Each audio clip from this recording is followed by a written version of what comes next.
Student, welcome back to my YouTube channel Knowledge Arena. यहाँ पर आपको स्टडी से रिलेटेड वीडियोस मिलते रहती हैं, तो चैनल को सब्सक्राइब कीजिए, वीडियो को लाइक कर सकते हैं और इस वीडियो को ज़्यादा से ज़्यादा शेयर कीजिए। आज हम बताएंगे समांग एवं विषमांग विखंडन से आप क्या समझते हैं। मतलब समांग और विषमांग विखंडन को हम आज बताने वाले, यह क्या होता है पूरा उदाहरण के साथ आपको बताने वाले हैं।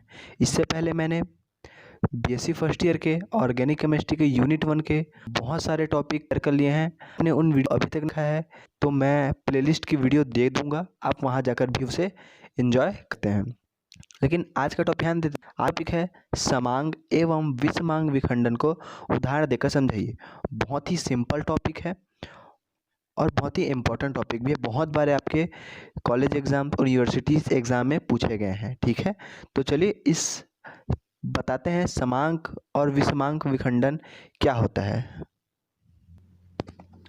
तो हम आपको बताते हैं समांग विखंडन क्या होता है। उससे पहले आप जानते होंगे विखंडन यानी क्या होता है। विखंडन यानी होता है टूटना। सिंपल सा बात देखें, खंडन हो रहा है, इन दोनों के बीच विखंडन हो रहा है, मतलब टूट रहा है। ठीक है, यह होता है विखंडन। और एक चीज़ ध्यान दीजिए, ये समांग विखंडन और विषमांग विखंडन प्रकार किसके हैं। ये प्रकार हैं बंध विखंडन के। अब आपको स्पष्ट हो जा रहा होगा ये बंध विखंडन क्या है। मतलब बंध का टूटना। बंध विखंडन का अर्थ होता है बंध का टूटना। और बंध कितने प्रकार से टूट सकते हैं, दो प्रकार से टूट सकते हैं। एक तो है समांग विखंडन से, दूसरा होगा विषमांग विखंडन से। अर्थात जो बंध होते हैं वे दो प्रकार से टूट सकते हैं। ठीक है, तो अब हम बताते हैं समांग विखंडन क्या होता है। पहले पढ़ लेते हैं, उसके बाद को समझाते हैं। समांग विखंडन का सहसंयोजक बंध सममित रूप से टूटता है और बंध के दोनों परमाणु अपने साझे के इलेक्ट्रॉन को लेकर अलग हो जाते हैं तथा मुक्त मूलक बनाते हैं। ठीक है, समांग विखंडन में क्या होता है बता रहे हैं कि समांग विखंडन में जो आपस में बंध बनाए हुए रहते हैं, कोई भी दो परमाणु है ना, आपस में सहसंयोजक बंध बनाए रहते हैं। ठीक है, तो वे जो टूटते हैं ना, वे एक सममित रूप से टूटते हैं। अब सममित रूप क्या होता है, मतलब समान रूप से दोनों ओर।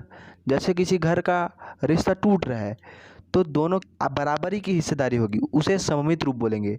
जैसे कि 50 रुपये आपको मिल रहे हैं तो दूसरे को भी 50 के, तो उसे हम कहेंगे सममित। ठीक है, मतलब बराबर का हिस्सा। तो चलिए फिर से समझाते हैं। समांग विखंडन का सहसंयोजक बंध सममित रूप से टूटता है, समान टूट, और बंध दो अपना इलेक्ट्रॉन हो जाते हैं।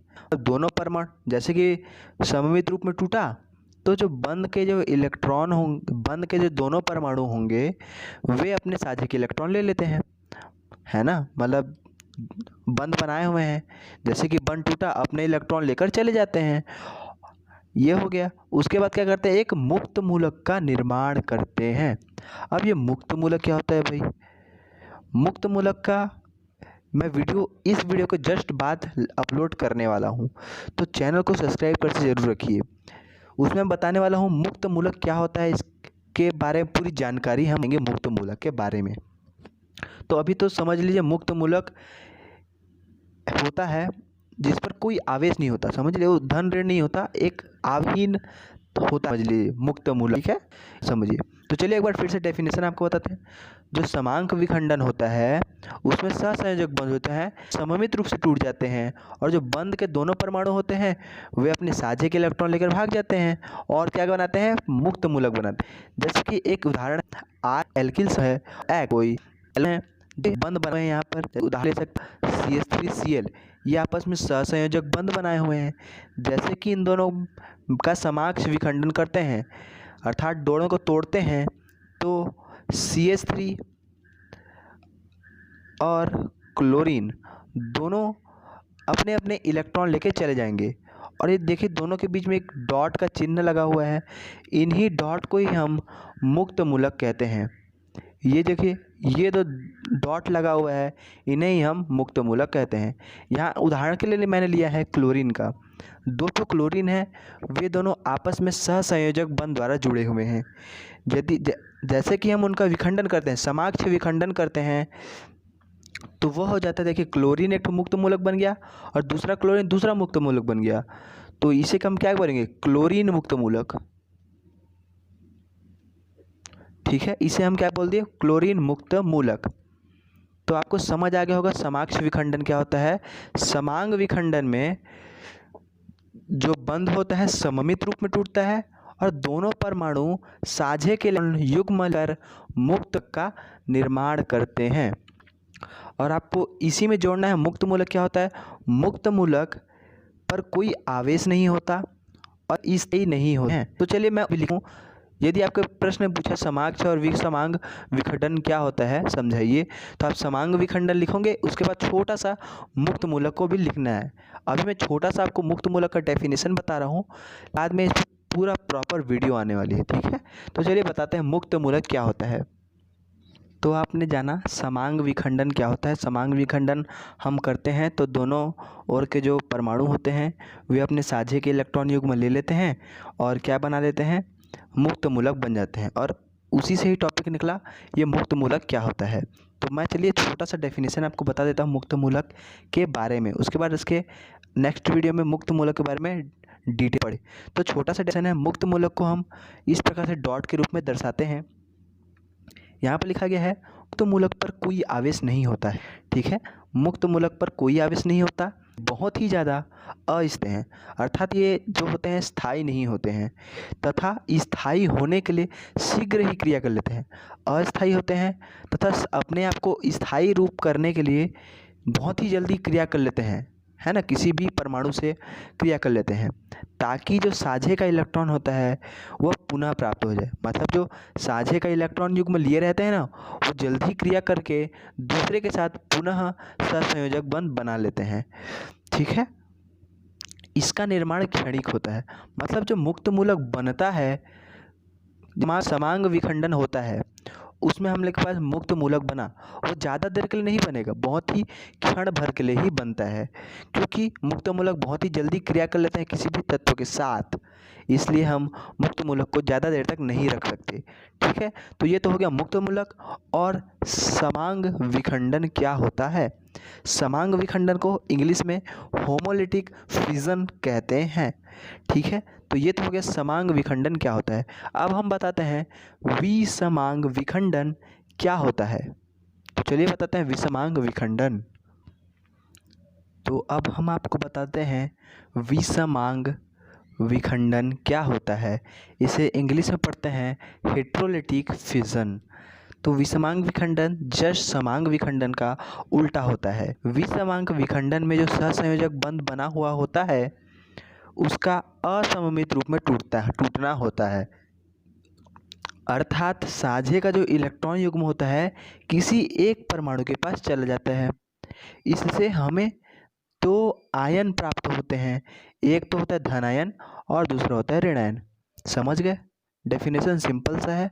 विसमांग विखंडन में सहसंयोजक बंध असममित रूप से टूटता है, अर्थात जो साझे का इलेक्ट्रॉन युग्म होता है किसी एक परमाणु की ओर चला जाता है और दूसरे पास नहीं चला जाता। इससे हमें क्या मिल जाता है, दो आयन्स की प्राप्ति होती है, एक तो धन आयन होता है और दूसरा ऋण आयन। कैसे, क्योंकि इलेक्ट्रॉन, जैसे कि कोई भी इलेक्ट्रॉन किसी अन्य तत्व के पास चले जाता है तो उसमें ऋण आयन लगता है और जो दान करता है इलेक्ट्रॉन वो धन आयन कहलाता है। आपने क्लास 11 में पढ़ा होगा, इसलिए हमें यहाँ धन आयन और ऋण आयन प्राप्त होते हैं। जैसे कि यहाँ मैंने एग्जाम्पल लिया है, आर या आर कोई एल्किल समूह है, एक्स कोई हेलोजन ग्रुप है, इसका हमने विसमांग विखंडन किया, ये आपस में सहसंयोजक बंध से जुड़े हुए हैं, ये दो इलेक्ट्रॉन आपस में सहसंयोजक बंध से जुड़े हुए हैं। यदि हमने इसका विसमांग विखंडन कराया तो देखिए या तो आर प्लस एक्स माइनस बनेगा या आर माइनस एक्स प्लस बनेगा, अर्थात या तो पूरा हेलोजन के पास दोनों इलेक्ट्रॉन चले जाएगा देखिए, या तो एल्किल समूह के पास दोनों इलेक्ट्रॉन चले, कुछ भी हो सकता है इसमें। यदि एक्स हैलोजन के पास यदि दोनों इलेक्ट्रॉन चले जाता है तो हैलोजन में ऋण चिन्ह बनेगा। यदि आर एल्किल समूह में चले जाता है दोनों इलेक्ट्रॉन तो एल्किल समूह में ऋण चिन्ह आएगा। क्यों? क्योंकि जो इलेक्ट्रॉन ग्रहण करता है उसमें ऋण आयन आता है ना। तो ये हो गया। तो चलिए इतना ही तो हो गया। विषमांग विखंड में दोनों इलेक्ट्रॉन को कोई एक ही परमाणु में ले जाता है, ये इसका डेफिनेशन हो गया। डेफिनेशन आप नोट डाउन। ठीक है, समाक्ष विखंडन में मिलता था हमें, उसमें हमें मुक्त मूलक मिलते थे, और जबकि इसमें हमें धन आयन और ऋण आयन मिलते हैं। इस विखंडन में दो आयन धन आयन और ऋण आयन बनते हैं, जहां R एक एल्किल समूह है। तो हम बताते हैं R धन लगता है, यहाँ पे देने वाली है। वीडियो से इन दोनों के ऊपर चर्चा करेंगे। अभी सिर्फ जान लीजिए होता है ये R के ऊपर धन आता है। क्या क्या बोल रहा हूँ सुनिए। यदि R जो है उसके ऊपर है तो उस बोलते हैं कार्बोनियम। क्या कहते हैं? कार्बोनियम। कार्बोनियम या इसे बोलते हैं हम कार्बोकेटायन। ठीक है, क्या बोलते हैं इसे? कार्बोनियम या कार्बोकेटायन। यदि R के ऊपर ऋण चिन्ह तो हम होते हैं कार्बोएनायन। क्या? कार्बोकेटन, कार्बोएनायन, या इसे हम कार्बेनियम भी बोलते हैं। ठीक है, इसके बारे में भी हम आगे चर्चा करेंगे। कार्बोकेटायन क्या होता है, कार्बोएनायन क्या होता है, और मुक्त मूलक क्या होते हैं, इनके बाद इनकी वीडियोस आने वाली है।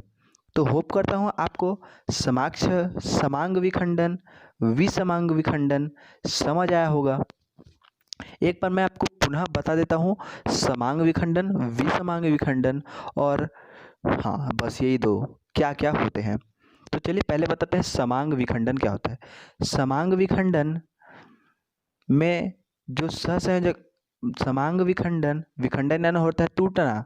हाँ, यदि दो परमाणु आपस में जुड़े हुए हैं, यदि हमने उसमें समाखंडन कराया तो उन दोनों के बीच जो बंध बना होता है, सहसंयोजक बंध जो रहता है वह टूटता है। तो जो साझे के इलेक्ट्रॉन युग्म होते हैं दोनों ओर बराबर बराबर चले जाते हैं, अर्थात सममित रूप से दोनों ओर चले गए और क्या बना लेते हैं? मुक्त मूलक बना लेते हैं। याद गए होंगे, ये होता है समविखंडन। दूसरा होता है विषमांग विखंडन। विषमांग विखंडन में सहसंयोजक बंध टूटता तो है सेम टू सेम उसी प्रकार, लेकिन सममित रूप से नहीं टूटता, यहाँ असममित रूप से टूटता है। अर्थात किसी एक परमाणु के पास ही जितने साझे के इलेक्ट्रॉन युग्म होते हैं ना वे चले जाते हैं, और एक के पास एक भी इलेक्ट्रॉन नहीं रहता। ये होता है विषमांग विखंडन। समांग विखंडन में हमें मुक्त मूलक बनता था, लेकिन विषमांग विखंडन में हमें धनायन एवं ऋणायन बनता है। तो ठीक है, आप समझ गए होंगे समांग विखंडन और विषमांग विखंडन क्या होता है। ठीक है, तो मिलते हैं आपसे अगले वीडियो में, जिसमें हम बताने वाले हैं मुक्त मूलक क्या होता है, कार्बोनियम क्या होता है, कार्बोकेटायन क्या होते हैं। तो चैनल को सब्सक्राइब करके रखे रहिए, वीडियो को लाइक कीजिए और कमेंट करके हमें बताइए कि आपको वीडियोस कैसा लगा। तो मिलते हैं आपसे अगले वीडियो की तरह। धन्यवाद।